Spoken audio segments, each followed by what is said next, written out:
시간 들어간 이사야 62장 6절로 12절을 읽겠습니다. 예루살렘이여 내가 너희 성벽 위에 파수꾼을 세우고 그들로 하여금 주야로 계속 잠잠하지 않게 하였느니라. 너희 여호와로 기억하시게 하는 자들아 너희는 쉬지 말며 또 여호와께서 예루살렘을 세워 세상에서 찬송을 받게 하시기까지 그로 쉬지 못하시게 하라. 여기는 새 예루살렘을 말하는 거예요. 예루살렘은 이미 그 물질적인 예루살렘은 있었었죠. 그러니까 이것은 장자들의 교회를 어, 세우시는 것을 이미 구약 성경에 예시해 놓은 거예요. 여호와께서 그 오른손 그 능력의 팔로 맹세하시되 내가 다시는 네 곡식을 네 원수들에게 양식으로 주지 아니하겠고, 지금 양무리가 먹을 곡식을 지식의 열쇠를 가져간 거짓말쟁이들이 다 신자들 모아가지고 먹으면 죽는 썩는 양식 먹이고 있잖아요. 네가 수고하여 얻은 포도주를 이방인이 마시지 못하게 할 것인즉 오직 추수 한 자가 그것을 먹고 나 여호와를 찬송할 것이요. 추수 한 자라는 건 전도한 사람을 말하는 거예요. 거둔 자가 그것을 나의 성소들에서 마시리라 하셨느니라. 성문으로 나가라 나가라 백성이 올 길을 닦으라. 우리 보고 오늘 하는 말씀과 똑같아요. 많은 백성이 이제 교회 안으로 돌아올 거예요. 회복된 교회 안으로. 큰 길을 수축하라. 이 말은 구약 성경에서는 도피성을 요단 2편과 저편에 세 성읍씩 6성읍을 지정을 하고 그 도피성 길은 대로를 건축을 하게 돼 있죠. 누구나 아무리 큰 죄를 진 사람도 빨리 도망해서 그 성 안에서 보호를 받게 하려는 거였었어요.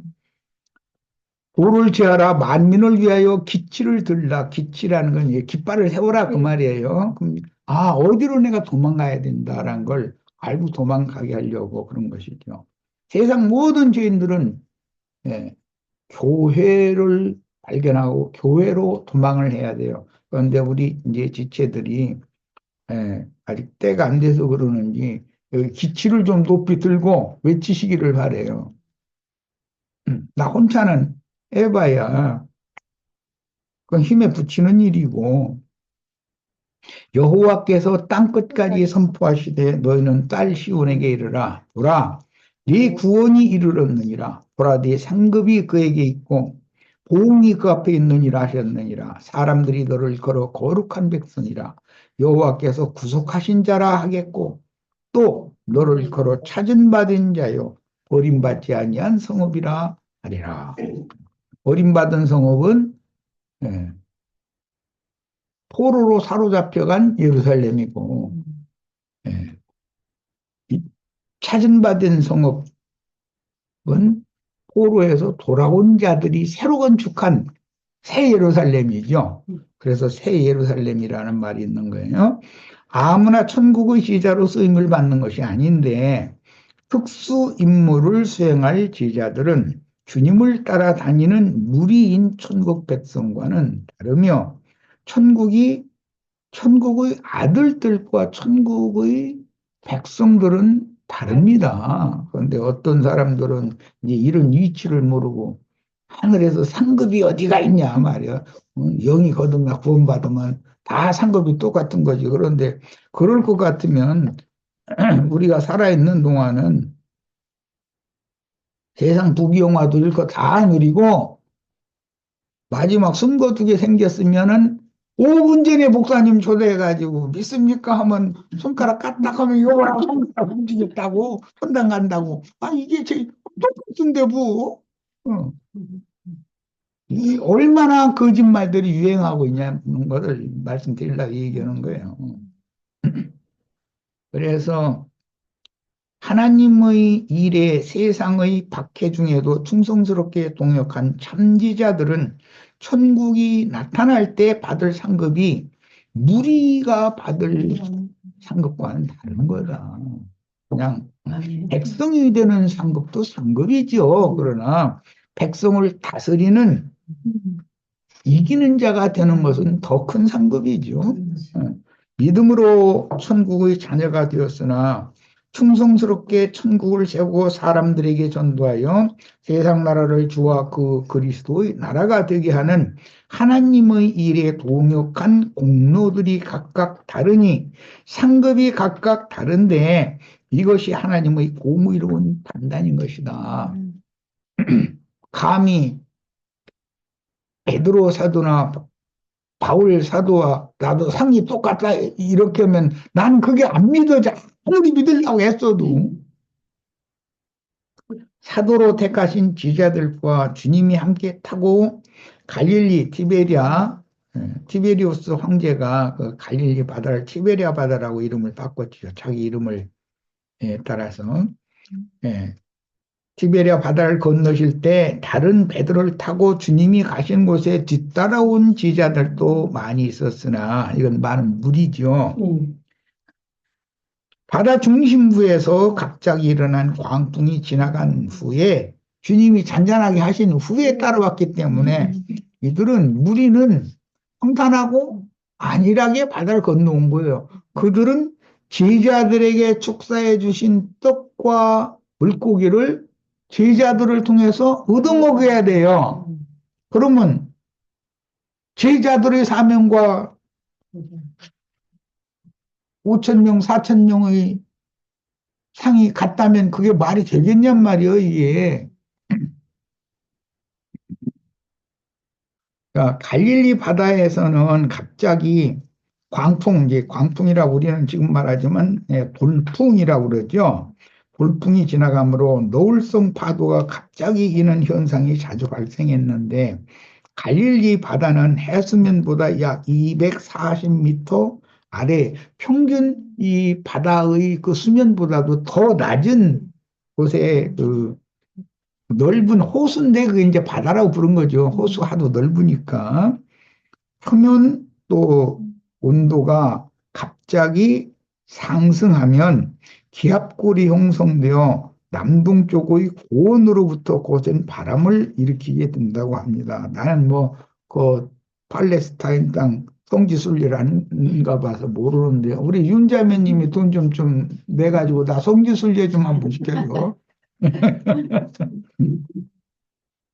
이런 지형적인 현상은 주님의 행보를 방해하는 악기들의 움직임을 상징하며 주님은 항상 선한 천사들만 쓰시는 것이 아니라 악한 천사들도 대동하고 움직이신다는 사실을 암시하는 것입니다.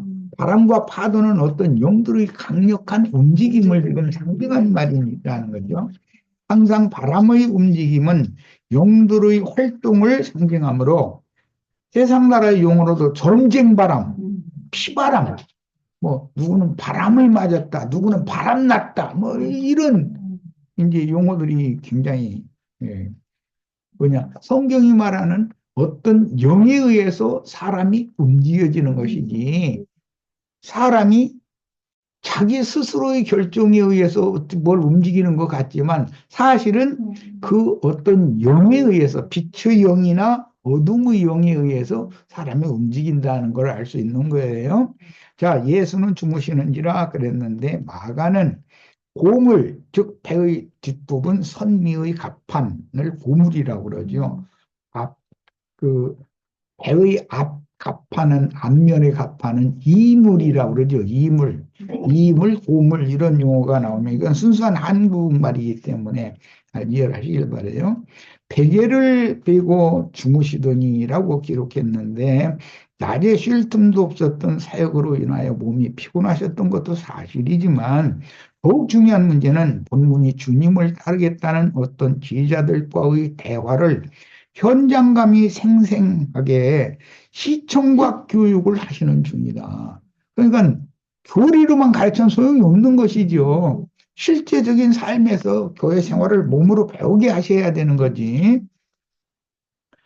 주님의 행로는 죽음의 위협을 당하는 험로이며 반대와 세방, 대적자들의 위협을 당연히 맞고 받아들일 수 있는 강한 제자만 주님을 따를 수 있다는 사실과 주님이 제자들과 함께 전도하러 가시는 곳에는 군대 귀신에 들린 자들과 죄지치는 자들이 기다리는 곳이라는 사실을 한 배 한 제자들에게 가르치려는 것입니다. 계시록 11장 이후에 보면 두 증인을 무적행에서 올라온 악귀가 죽이는 거잖아요. 네. 자, 그런 거를 보면 네. 귀신들은 실제로 증인들을 해방하고 대적하고 죽인다 이거예요.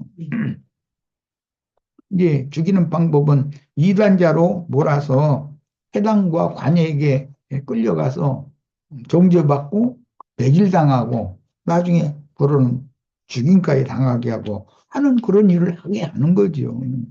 오늘날 우리나라 지금 악기들이 바람이 얼마나 더 세게 부는 게 느껴지잖아요. 그래도 우리는 믿는 자들이기 때문에 주님께서 이 바람을 잠잠하게 하실 거라는 걸 믿는 거예요. 결국은 악인은 그대로 예, 거기에 상응하는 형벌을 받게 마련이고 최후로는 선인은 거기에 현재는 박해를 받을지라도 최후로는 하나님 앞에 선한 대우를 받게 마련인 것을 우리는 믿는단 말이에요. 예, 뭐 어제나 머리 깎으러 갔더니 또 어떤 분이 그저 뭐 공수처 거기서 뭐 헛손이라고 멍청한 놈들이 헛손 뭐라고 표현 헛손질을 했다고 그러던가 뭐 하고 빈손으로 돌아왔는데 어떻게 생각하시느냐고 그래서 그래 아무 소리도 난 이제 안 했는데 자꾸 또 물어봐 그래. 아이 하나님의 의대로 하나님이 저 공의대로 모든 것이 되는 거니까 예. 사필 규정이라는 말도 있잖아요. 내가 이제 그랬더니 그러니까 어떻게 뭔 말을 듣고 싶어도 그러지. 아니 내가 그래서 자꾸 예, 자꾸 자기 뜻에 이재명이 때문에 그러니까 이재명을 죽여야 된다고 그래서 그래. 아 이재명이가 죽어야 될 죄가 있으면 죽이겠죠.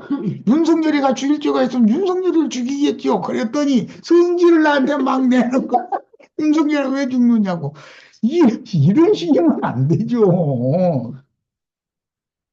하여튼 이 강원도 사람들은 좀, 나를 떠지만 좀 이상한 것 같아.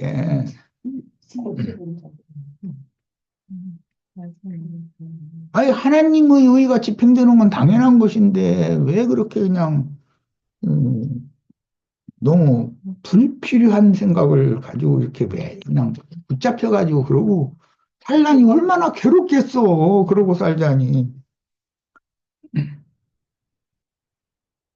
하나님 얘기하는 분과 교회 다니시는 말? 정말 답변도 하기도 곤란하고 답변해 아무 유익도 없고 그런 머리 다 깎을 때까지 이 사람 입을 놔두들 안 해. 아유. 이제 머리 이상하게 바꿨더라고. 조금 잠갔지 않아? 주님께서 함께 계신 어떤 교회에 주님께서 함께 계신 여부는 주님께서 어떤 교회에서는 촛대를 그게 금승대인데 촛대를 내가 옮긴다 그랬어요. 그러면 아시아에 있는 7교회에서는 어디로 옮겨요? 하늘의 시온산과 예루살렘에 이른 자들을 그들에게로 하나님의 촛대를 금등대를 옮긴다는 말이에요. 그래서 우리는 세상 교회 작은 교회에서 큰 예배당으로 옮기고 뭐 그런 얘기가 아니라는 거예요. 이거 해석을 할 때. 세상 교계에서 하늘에 속한 교회로 옮긴다. 육적인 자들의 세상 종교 체제에서 신령한 영적인 하나님의 후사들의 교회로 옮겨준다라는 말이에요. 이런 대해서는 이상희가 밝아지시기를 바래요. 자, 시편 127편 2절 아까 내가 잠깐 인용했는데 너희가 일찍 일어나고 깨놓으며 왜 그래요? 세상사 이러느라고 그러는 거 아니에요. 그렇게 해가지고 수고의 떡을 먹음이 헛되도다. 음, 그러므로 여호와께서 그의 사랑하시는 자에게는 잠을 주시는도다. 음, 그러면 우리 형제 자매님도 오늘부터는 낮밤 한 번씩 잠만 자세요. 예. 음, 그냥 왜 이렇게 게으름 피고 잠만 자냐고 그러면, 하나님이 사랑하시는 자에게 잠을 주신다고 했잖냐고, 이제, 이렇게 말하면, 그게 같은 말씀이지만 해석을 잘못하면 큰일 난다, 이게 성경이라는 건. 안식을 주신단 말이에요. 음, 하나님 앞에서 쓸데없이 성경의 율법에 내 앞에서 땀을 보이지 말라 그랬죠? 땀을 보이는 종교인들의 열심과 믿음으로 주 안에서 안식하는 참 제자들의 신앙을 지금 예언적으로, 시적으로 이렇게 표현을 하는 말이지, 육신적으로 사랑하는 자녀에겐 잠만 준다 해가지고, 게으름 피고 잠만 자세요. 그러면 되겠어, 이게? 자, 이 생에서는 머리 들 것이 없는 처지인 예수께서 쉴 틈도 없는 고난 전도사역의 현장에서 안식할 곳을 얻지 못한 채 경랑이 이는 바다 한가운데 항해 중인 배의 고물에서 베개를 베고 머리를 기대어 곤히 주무시는 것은, 베개라는 것은 이 사람의 인체 중에서는 머리가 제일 무겁죠. 이놈 무거운 거 왜 달고 다녀 우리가? 생각 좀 해가면서 살으라고 한 거잖아요. 다뤄줬잖아요. 공부하지 마라. 예. 근데 이 머리가 그냥 아무 생각 없이 그냥 멍청하게 살아. 그럼 개돼지 짐승이지. 그게 무슨 사람이야.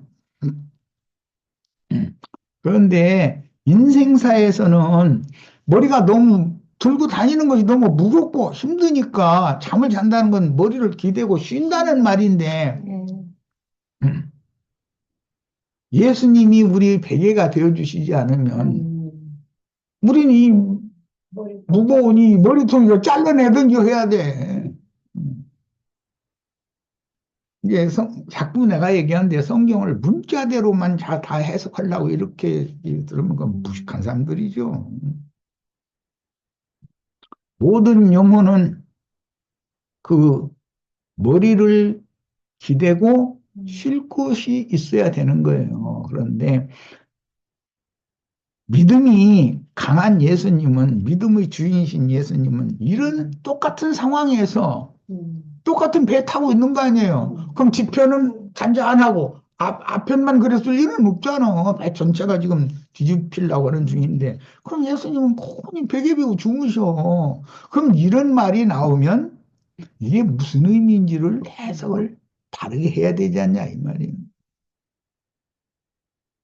그때 당시 예수님의 베개는 하나님 아버지였고, 오늘 우리의 베개는 예수 그리스도의 성령이다 이거예요. 자, 뭐 야곱이 바닷나람으로 가다가 돌베개를 하고서 잤다. 돌이 어떻게 동그랗게 어떻게 베개만큼 잘 돼 있는 돌은 없었을 테고 뾰족뾰족 할 텐데 그런 거 베고 자다가 잠이 와요 그게? 그냥 만약에 문자대로 그렇게 해석하면 되겠냐 이거야. 완성이신 그리스도를 의지해서 염려 걱정 앞으로 가는 길 먹을 거 행로 모든 거에 대해서 염려 근심이 많았는데 주님께서 그 사랑하는 자니까 잠을 주신 거예요. 그 얘기지 게으름 피라고 사랑하는 자에게는 잠을 주셨나 이렇게 해석하면 맞냔 말이야. 모든 염려 근심 걱정을 다 주님께 맡기고 머리를 기대고 주님께 머리를 기대고 너는 쉬어라. 내가 너를 인도해줘. 너 가는 길에서 먹을 것과 입을 옷 이런 것을 다 내가 공급을 하고 길도 내가 바르게 인도해서 정로로 인도해서 결국은 내 뜻을 이루는 하나님의 종으로 세운 다음에 반드시 네 아비 집으로 네가 돌아오는 걸 소원하냐? 나 데려다 놓을게. 그랬잖아요. 야, 여기에서 인용하는 말이 시편 127편 2절이다. 그러니까 사랑하는 자에게 잠을 주시는 도다 해가면서 쓸데없는 소리 하지 말라는 말을 지금 하는 거예요. 주님은 그 어떤 상황에서도 오직 아버지의 새 창조 사역만 생각하시는 분이요. 하늘들의 아버지는 전도자들의 일생을 책임지는 전능자로서 이 얘기는 이제 잘못하면 오해해서 들을 염려도 있는데 나는 사실은 굉장히 사역을 시작한 이후로도 어, 풍파가 끊이지 않았을 때 계속해서 주님 앞에 기도를 하고 예, 그랬는데 확실하게 말씀을 들은 것이 있었어요. 나는 네가 필요하고 너는 네 개인의 일에 대해서 자식들 문제, 뭐 가정사 문제 이런 거에서는 나한테 맡겨라. 음. 나는 너를 통해서 내 일을 하는 것이 목적이기 때문에 내가 네 일을 도와야 되고 너는 나를 도와야 된다, 동역해야 된다. 이 말씀을 너무 확실하게 들려주셨기 때문에 그 뒤로는 이것이 확실하게 그렇게 믿어서 이렇게 맡겨지는 것이 단번에 되는 게 아니고 예, 하는 연단 과정을 반복해서 경험을 하면서 결과적으로는 그런 모진 그런 과정을 거치는데도 나중에 가만히 보니까 밥 한 끼도 굶은 일이 없더라고. 오죽하면은 난지도 쓰레기로 이렇게 가서 메울 때 거기서 뭐 재활용품 위에 수거해서 그걸로 먹고 산 세월도 좀 잠깐 있었는데 쌀 팔 돈이 없으면 쌀자루가 멀쩡한 쌀자루가 그게 이제 시골에서 아마 농사지어서 서울에 있는 며느리한테 보내니까 며느리는 우리 부모가 좀 안 먹겠다 그러고 버렸겠지. 어떤 때는 연탄이 없어. 뗄감이 없는데 연탄도 그냥 나오는 거예요. 어떤 때는 또 야, 참 신기하다고 고기뼈를 엄청 깨끗한 거예요. 자루로 하나씩 나와. 마늘, 고추 안 나오는 것이 없어.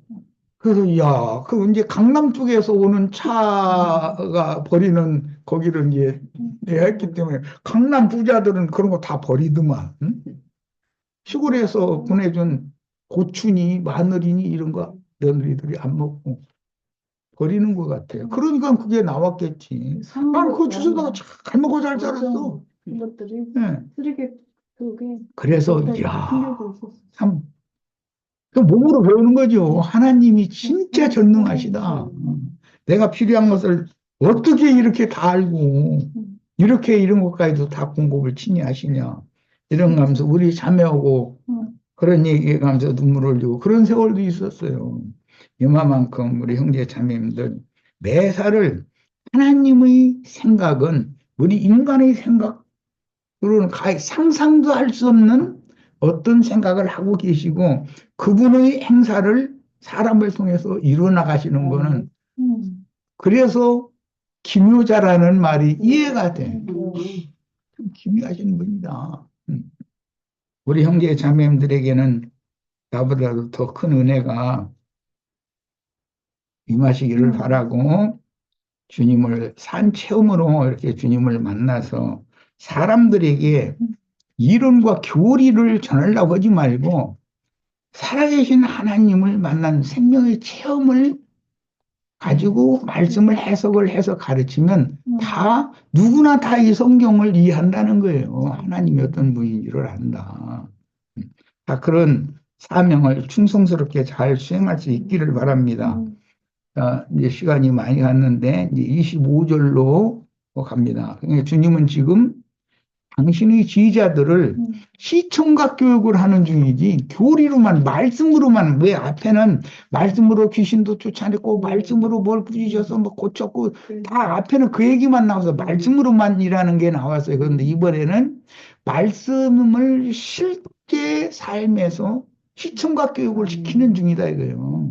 이게 교리 이론 교육만 하는 게 아니죠. 예수님은 제자들을 길러낼 때. 예. 이 문제를 지금 잘 이해를 하시기를 바래요.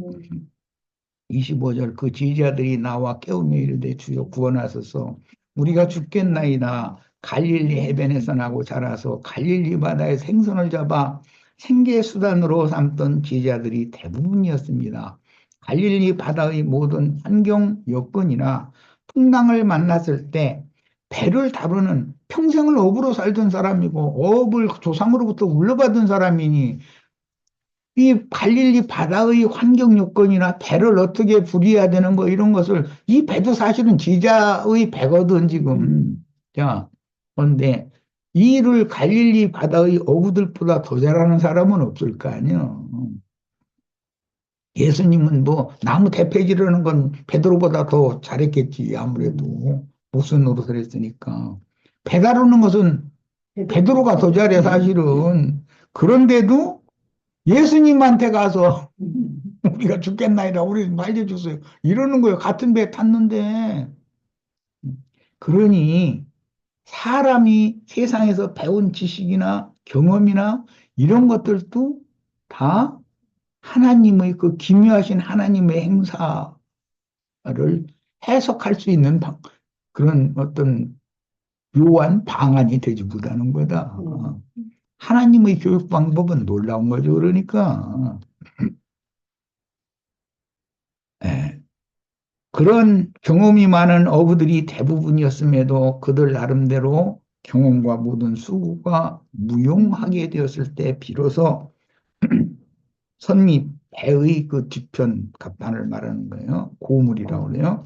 베개를 베고 고운이 주무시는 주님을 그제야 가서 깨웠다. 이게 그 전에는 주님 피곤한데 주무시게 놔둬야지 해가면서 나름대로 자기네들 해결하려고 노력을 안 했겠냔 말이에요. 하다 안 되니까 주님을 깨운 거지 지금. 우리도 그렇지. 네.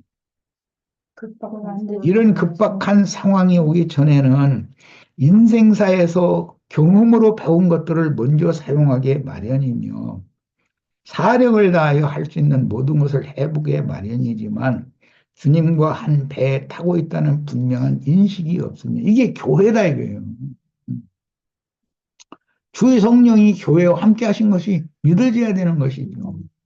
주님을 깨우고 주님이 쉬지 못하게 하지 않고 허둥대는 것을 누구나 인생사에서도 교회 생활에서도 각 경험을 하게 마련이다. 사실은 사람의 모든 수고와 노력이 아무 효과가 없어서 주무시는 주님을 깨우고 우리가 죽게 되었나이다. 이 위경에서 건져주세요라고 마지막으로 부탁하기 전에 주님께서 일하셔서 문제가 미리 해결된다면 그 결과에 대하여 자신들이 뭐 배 노를 이렇게 잡고 또 뭐 어떻게 하고 했더니 이제 그 미경을 건져 나왔다. 이렇게 자신들의 공로로 보일 무리가 너무 많은 거예요. 그러니까 사람의 모든 노력과 수고가 헛되게 해야 된다는 거예요. 아침 일찍 일어나서 밤늦게까지 자식 새끼들하고 세상 말로 먹고 살기 위해서 돈 벌어다가 음식을 해서 먹는데 그게 다 소용없는 건 짓이라는 거잖아요. 그러면서 사랑하는 자식에게는 잠을 주신대잖아요. 그러니 인간의 모든 수고는 다 소용이 없는 거다. 주님의 뜻대로 모든 게 되는 거예요, 사실은.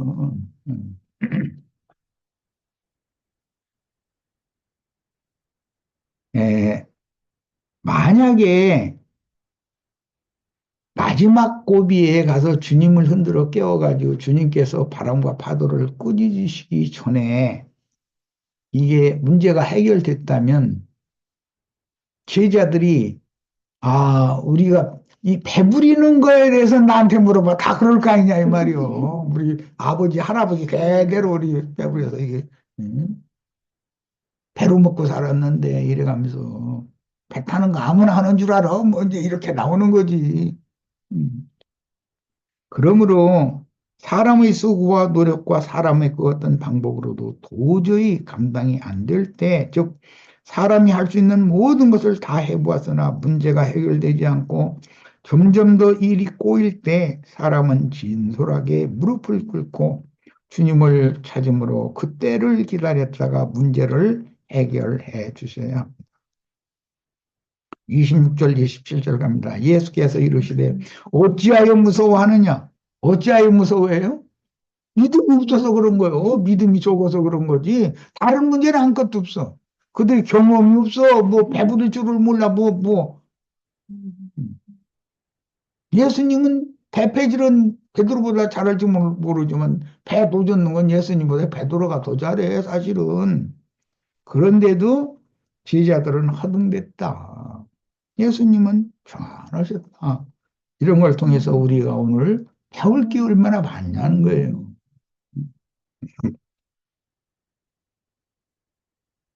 곧 일어나서 바람과 바다를 꾸짖으시니 아주 잔잔하게 되거늘 그 사람들이 놀랍게 여겨 이르되 이가 어떠한 사람이기에 바람과 바다도 순종하는가 하더라. 하나님이 죄인의 모습으로 온 하나님의 사람이죠. 근데 그 하나님의 사람을 알아보고 그분께 모든 것을 자신들의 인생사 모든 것을 의탁하고 부탁하게 하는 즉 믿음을 더하여 주시는 방법이 이게 사람으로서는 사람이 믿음을 더할 수가 있냐고. 다 믿음이 좋기를 바라죠. 예배당에 다니고 뭐 오늘 우리 모임에 오신 모든 지체들이 믿음이 다 큰 믿음의 소유자들이 다 되기를 바라죠. 그런데 믿음이 자라는 것은 이런 주님께서 믿음의 주께서 믿음을 더하여 주시기 전에는 절대 안 되는 일이라는 거예요. 예, 자, 베드로의 집에서는 열병의 원인인 귀신들을 꾸짖어서 베드로 장모를 고쳐주셨죠? 그리고 이번에는 바람과 바다를 꾸짖어서 아주 잔잔하게 하셨으니 다른 공형 구절에 의하면 파도를 타고 바다 위로 걸어서 왔다고 그랬어요. 이건 베드로가 너무 신기했던가 보죠. 나보고 좀 바다로 뛰어내리라고 좀 하시라고 주님의 말씀대로. 실제로 떨어는 몇 발짝 걸었는 데는 안 빠졌어. 참 그런 것도 홀리가 너무 많아요. 우리들도 이런 말씀을 통해서 바람과 파도를 세상의 물결과 요동치는 모든 것들을 다 발밑에 밟는 이기는 자가 다 되시는 축복이 오늘 이런 말씀을 통해서 임하기를 바랍니다. 예. 바람과 바다를 꾸짖으시니까 잠잠해졌다는 거예요. 회오리 바람 격동치는 바다가 귀신들이 활동에 의해서 이렇게 갑작스럽게 요동치다가 귀신들을 꾸짖으니까 귀신들이 주님 앞에 복종했다 그 말이잖아요. 자, 그러니까 우리 각자의 인생사의 무효곡절이나 많은 일들에 대해서 믿는다면 두려워하고 내가 그걸 짊어지고 해결하려고 해서는 안 될 수도 있죠. 아침 일찍 일어나 밤늦게까지 수고를 해서 겨우 먹고 굶주려는 건데 사랑하시는 종에게 담을 좀 주세요. 이렇게 기도하시기를 바랍니다. 양이 많이 남았네. 예, 나머지는 우리 형제들이 읽고 자료를 마치도록 하고 다음 화요일 날이죠. 다음 화요일 날은 8장의